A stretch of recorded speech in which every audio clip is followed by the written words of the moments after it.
ಬಂಧುಗಳೇ, ಇವತ್ತಿನ ಕಾರ್ಯಕ್ರಮ ಭಾಳ ವಿಶೇಷವಾದಂಥ ಕಾರ್ಯಕ್ರಮ.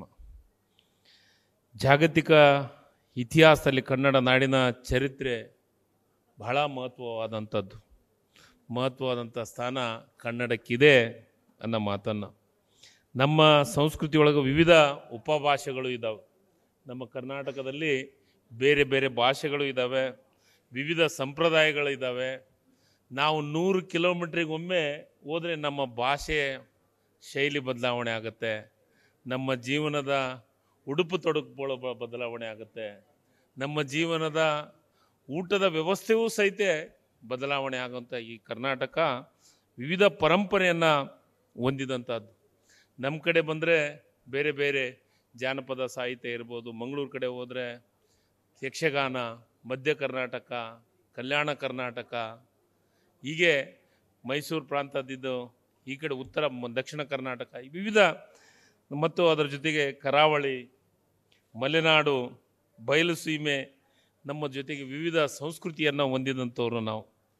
ಇದರೊಳಗೆ ನಾವೆಲ್ಲವನ್ನ ಕೂಡಿ ಈ ಕರ್ನಾಟಕದೊಳಗೆ ಸಾಂಸ್ಕೃತಿಕ ವಿಚಾರವಾಗಿ ಭಾಳ ಸಂಪದ್ಭರಿತವಾದಂಥ ಯಾವುದಾದ್ರೂ ರಾಜ್ಯ ಇದ್ದರೆ ಅದು ಕರ್ನಾಟಕ ರಾಜ್ಯ ಅಂತ ಹೆಮ್ಮೆಯಿಂದ ಹೇಳುವಂಥ ಕೆಲಸವನ್ನು ಮಾಡ್ತೀವಿ. ಯಾಕಂದರೆ ಎಲ್ಲವನ್ನು ಕೂಡಿಸಿ ತೆಗೆದುಕೊಂಡು ಹೋಗುವಂಥದ್ದು. ಅದು ವಿಶೇಷವಾಗಿ ಕನ್ನಡ ನಾಡಿನಲ್ಲಿ ಸಾಹಿತ್ಯ, ಕಲೆ, ಸಾಂಸ್ಕೃತಿಕ ಅನೇಕ ಸಾಧಕರನ್ನು ಗುರುತಿಸಿ ಪ್ರತಿ ವರ್ಷ ನಾವು ಪ್ರಶಸ್ತಿಗಳನ್ನು ಕೊಡುವಂಥ ಕೆಲಸವನ್ನು ಮಾಡ್ತೀವಿ. ಅದರೊಳಗೆ ವಿಶೇಷವಾಗಿ ಒಂದು ಸಮಿತಿಯನ್ನು ಮಾಡಿ, ಆ ಸಮಿತಿಯ ಅಲ್ಲಿ ಯಾವುದೇ ಒಂದು ಇನ್ಫ್ಲುಯೆನ್ಸ್ ಇರಲಾರ್ದೆ, ಯಾರಿಗೆ ಹೇಳಿಕೆ ಇರಲಾರ್ದು ಅವ್ರದ್ದು ಆಯ್ಕೆ ಮಾಡಿದಂಥ ಕ್ಷೇತ್ರದೊಳಗೆ ಅವ್ರನ್ನ ಗುರುತಿಸಿ ನಾವು ಕರ್ನಾಟಕ ಸರ್ಕಾರ ಜೀವಮಾನ ಸಾಧನೆ ಪ್ರಶಸ್ತಿಗಳನ್ನು ಕೊಡುವಂಥ ಕೆಲಸವನ್ನು ಪ್ರತಿ ವರ್ಷ ಮಾಡ್ತಾ ಇದ್ದೀವಿ. ಅದು ವಿಶೇಷವಾಗಿ ನಮ್ಮ ರಾಜ್ಯದೊಳಗೆ ಸನ್ಮಾನ್ಯ ಸಿದ್ದರಾಮಯ್ಯ ಸಾಹೇಬರು ಈ ರಾಜ್ಯದ ಮುಖ್ಯಮಂತ್ರಿಗಳಾದ ಮೇಲೆ ಅದು ವಿಶೇಷವಾಗಿ ಕನ್ನಡ ಮತ್ತು ಸಂಸ್ಕೃತಿ ಇಲಾಖೆಗೆ ಮತ್ತು ಕನ್ನಡಕ್ಕೆ ಒಂದು ಏನಾದರೂ ಹಿರಿಮೆ ಗರಿಮೆ ಬಂದಿದೆ ಅಂತಂದರೆ ಅದು ಯಾವ ಕಾಲದಾಗ ಅಂದರೆ ಸನ್ಮಾನ್ಯ ಸಿದ್ದರಾಮಯ್ಯ ಸಾಹೇಬರು ಮುಖ್ಯಮಂತ್ರಿಗಳಾದಂಥ ಕಾಲದೊಳಗೆ 2 ಅವಧಿ ಒಳಗೂ ಅಂತಂದರೆ ತಪ್ಪಾಗಲಿಕ್ಕಿಲ್ಲ.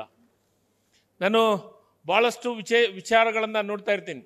ಹಿಂದಿನ ಸರ್ಕಾರದೊಳಗೆ ಅಕಾಡೆಮಿ ಅಧ್ಯಕ್ಷರನ್ನ ಸದಸ್ಯರನ್ನೇ ಮಾಡಲಿಲ್ಲ, ಹಾಗೇ ಅದನ್ನು ನಡೆಸಂತ ಹೋದರು.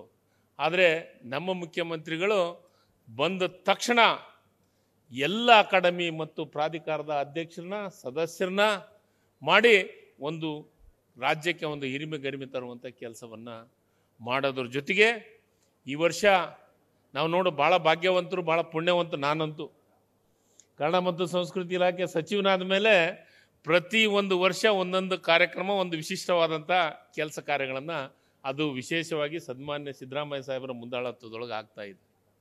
ಎಲ್ಲರೂ ಹೇಳಿದರು, ಎಲ್ಲರೂ ಮಾತಾಡ್ತಾ ಇದ್ರು, ಆದರೆ ಕಾರ್ಯರೂಪಕ್ಕೆ ಯಾರೂ ತರಲಿಲ್ಲ.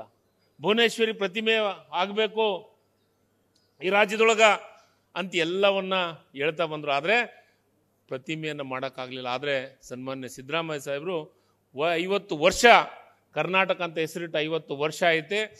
ಮೈಸೂರು ಅಂತ ಇದ್ದಿದ್ದು ಕರ್ನಾಟಕ ಅಂತ ಆಗಿದೆ. 50 ವರ್ಷದೊಳಗೆ ಒಂದು ವಿಶೇಷವಾದಂಥದ್ದು ಭುವನೇಶ್ವರಿಯ ದೊಡ್ಡ ಪ್ರತಿಮೆಯನ್ನು ವಿಧಾನಸೌಧದ ಮುಂದೆ ಪ್ರತಿಷ್ಠಾಪನೆ ಮಾಡೋದ್ರ ಮುಖಾಂತರ ಕನ್ನಡದ ಬಗ್ಗೆ ಯಾವ ರೀತಿ ನಾವು ಇರಬೇಕು ಅನ್ನೋದನ್ನು ತೋರಿಸಿಕೊಡುವಂಥ ಮುಖ್ಯಮಂತ್ರಿಗಳಿದ್ರೆ ಅದು ಸಿದ್ದರಾಮಯ್ಯ ಸಾಹೇಬರು ಅಂತ ಹೆಮ್ಮೆಯಿಂದ ಹೇಳುವಂಥ ಕೆಲಸ.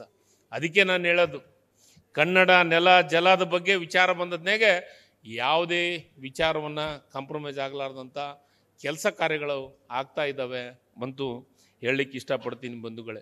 ಅದರ ಜೊತೆಗೆ ಹಿಂದಿನ 3 ವರ್ಷ ನನಗನ್ಸಿದ ಮಟ್ಟಿಗೆ 3 ವರ್ಷ ಯಾವ ಪ್ರಶಸ್ತಿಗಳನ್ನು ಕೊಡಲಿಲ್ಲ.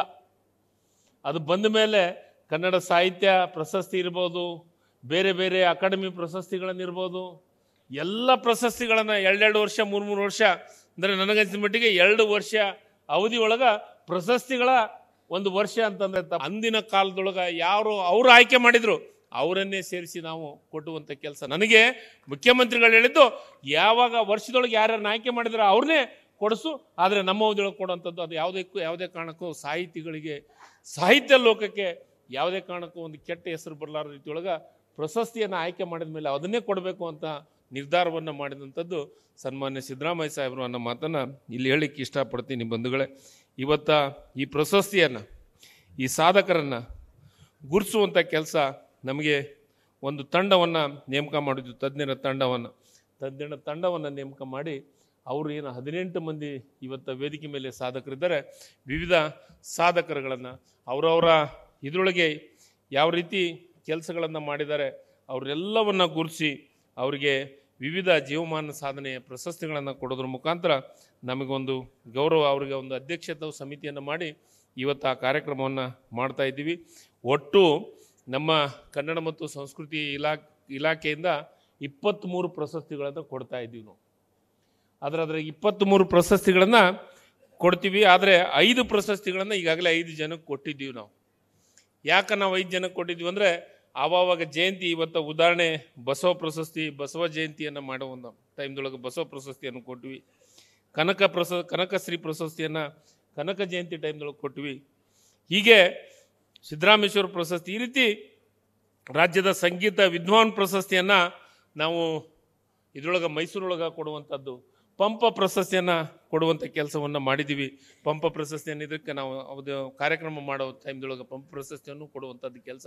ಅಂದರೆ ಇವತ್ತು ಬಸವ ಜಯಂತಿ ಅಂತೂ ಅದ್ಭುತವಾದಂಥ ಕಾರ್ಯಕ್ರಮ. ನಿಜವಾಗ್ಲೂ ನನಗೆ ಕೆಲವೊಂದಿಷ್ಟು ಉತ್ತರ ಕರ್ನಾಟಕ ಭಾಗದೊಳಗೆ ಕಾರ್ಯಕ್ರಮಕ್ಕೆ ಹೋದ್ಯಾಗ ಕೆಲವೊಂದಿಷ್ಟು ಶ್ರೀಗಳು ಬಸವ ತತ್ವದ ಬಗ್ಗೆ ಅಭಿಮಾನಿ ಇರುವಂಥವ್ರು, ಬಸವ ತತ್ವದ ಬಗ್ಗೆ ಮಾತಾಡೋಂಥವ್ರು ಭಾಳಷ್ಟು ಶ್ರೀಗಳು ನಿಜವಾಗಲೂ ಸಿದ್ದರಾಮಯ್ಯ ಸಾಹೇಬ್ರನ್ನ ಭಾಳ ನೆನೆಸುವಂಥ ಕೆಲಸವನ್ನು ಮಾಡ್ತಾರೆ. ಯಾಕಂದರೆ ಭಾಳ ಅದ್ಭುತವಾದಂಥ ಕೆಲಸ. ಬಸವಣ್ಣವ್ರನ್ನ ಸಾಂಸ್ಕೃತಿಕ ನಾಯಕ ಅಂತ ಘೋಷಣೆ ಮಾಡಿದ್ದು, ಅದರ ಜೊತೆಗೆ ಜಯಂತಿ ದಿವಸ ಇಡೀ ರಾಜ್ಯನೇ ನಿಂತು ನೋಡುವ ರೀತಿಯೊಳಗೆ ಬಸವ ಜಯಂತಿಯನ್ನು ಸಂಗಮದೊಳಗೆ, ಕೂಡಲ ಸಂಗಮದೊಳಗೆ ಮಾಡುವಂಥ ಕೆಲಸವನ್ನು ಮಾಡಿದ್ದು. ಇವತ್ತು ಅವೆಲ್ಲ ಪ್ರಶಸ್ತಿ ಕೊಟ್ಟು ಇವತ್ತು ಉಳಿದ ವಿವಿಧ ಪ್ರಶಸ್ತಿಗಳನ್ನು 18 ಪ್ರಶಸ್ತಿಗಳನ್ನು ಇವತ್ತು ಆ ಸಾಧಕರಿಗೆ ಇವತ್ತು ಪ್ರಶಸ್ತಿ ಕೊಡುವಂಥ ಕೆಲಸವನ್ನು ಮಾಡ್ತಾ ಇದ್ದೀವಿ ಬಂಧುಗಳೇ. ಅದಕ್ಕೆ ಈ ಒಂದು ಕಾರ್ಯಕ್ರಮ ಭಾಳ ವಿಶೇಷವಾದಂಥ ಕಾರ್ಯಕ್ರಮ. ಅದಕ್ಕೆ ಇಲ್ಲಿ ಆ 18 ಜನರ ಪ್ರಶಸ್ತಿಯನ್ನು ಕೊಡಲಿಕ್ಕೆ ನಾವು ಬಂದಿದ್ದೀವಲ್ಲ, ನಿಜವಾಗ್ಲೂ ಭಾಳ ಅದ್ಭುತವಾಗಿ ಅವರನ್ನು ಸ್ಮರಿಸುವಂಥ, ಅವರನ್ನು ನೆನೆಸುವಂಥ ಕೆಲಸ. ಅದಕ್ಕೆ ಆ ಕಾರ್ಯಕ್ರಮಕ್ಕೆ ವಿಶೇಷವಾಗಿ ಮುಖ್ಯಮಂತ್ರಿಗಳೇ ಬರಬೇಕು ಅಂತ ವಿನಂತಿಯನ್ನು ಮಾಡ್ಕೊತಿದ್ದೆ ನಾನು. ನಿಜವಾಗಲೂ ಇಲ್ಲ 17ನೇ ತಾರೀಕಿಗೆ ಮಾಡೋಣ, ಅವತ್ತು ಕ್ಯಾಬಿನೆಟ್ ಇರ್ತೈತೆ, ಕ್ಯಾಬಿನೆಟ್ ಆದಮೇಲೆ ಸಾಯಂಕಾಲ ಆ ಕಾರ್ಯಕ್ರಮಕ್ಕೆ ನಾನು ಭಾಗಿಯಾಗೇ ಆಗ್ತೀನಿ ಅಂತಂದು ಸನ್ಮಾನ್ಯ ಸಿದ್ದರಾಮಯ್ಯ ಸಾಹೇಬ್ರು ಹೇಳಿದರು. ಇವತ್ತು ಅದು ವಿಶೇಷ. ನಾನು ಅವಾಗ ನೆನಪು ಮಾಡ್ತಿರ್ತೀನಿ. ಏನಂದರೆ ಜಯಂತ್ಯೋತ್ಸವವನ್ನು ಮಾಡೋಂಥದ್ದು, ಆ ಜಯಂತ್ಯೋತ್ಸವ ಮಹತ್ವವನ್ನು ತಂದು ಕೊಡುವಂಥದ್ದು ಮತ್ತು ಎಲ್ಲ ಕಾರ್ಯಕ್ರಮಗಳಿಗೆ ವಿಶೇಷವಾದಂಥ ಪ್ರಶಸ್ತಿಗಳನ್ನು ಕೊಡುವಂಥ ಕೆಲಸವನ್ನು ಅದು ಕಾಲಕ್ಕೆ, ಅದಕ್ಕೆ ಹೇಳೋದು ರಾಜರು ಎಲ್ಲವನ್ನ ಗುರುತಿಸುವಂಥ ಕೆಲಸವನ್ನು ಹಿಂದೆ ಯಾವ ರೀತಿ ಮಾಡ್ತಿದ್ರು, ನೀರಾವರಿ ಇರ್ಬೋದು, ಅಭಿವೃದ್ಧಿ ಇರ್ಬೋದು, ಅದ್ರ ಜೊತೆಗೆ ಕಲೆ ಮತ್ತು ಸಾಂಸ್ಕೃತಿಕ ವಿಚಾರದೊಳಗೆ ಯಾವ ರೀತಿ ಮೈಸೂರು ರಾಜರು ಬೇರೆ ಬೇರೆ ರಾಜರು ಗುರುತಿಸುವಂಥ ಕೆಲಸ, ಅದೇ ರಾಜರ ಒಂದು ವಿಚಾರದಕ್ಕಿಂತ ಒಂದು ಪಟ್ಟು ಹೆಚ್ಚು ಅನ್ನೋ ರೀತಿಯೊಳಗೆ ಎಲ್ಲ ಪ್ರಶಸ್ತಿಗಳನ್ನು ಕೊಡುವಂಥದ್ದನ್ನು, ಎಲ್ಲರನ್ನ ಬಡವರನ್ನು ಇವತ್ತು 5 ಗ್ಯಾರಂಟಿ ಕೊಡುವುದ್ರ ಮುಖಾಂತರ ಗ್ಯಾರಂಟಿಯ ರಾಮಯ್ಯ ಅನ್ನುವಂಥ ಹೆಸರನ್ನ ಪಡೆದಂಥವ್ರು ಯಾರಾದರೂ ಇದ್ದರೆ ಅದು ಸನ್ಮಾನ್ಯ ಸಿದ್ದರಾಮಯ್ಯ ಸಾಹೇಬರು ಅನ್ನೋ ಮಾತನ್ನು ನಾನು ಇಲ್ಲಿ ಹೇಳಲಿಕ್ಕೆ ಇಷ್ಟಪಡ್ತೀನಿ ಬಂಧುಗಳೇ. ಈ ರೀತಿ ನಮ್ಮ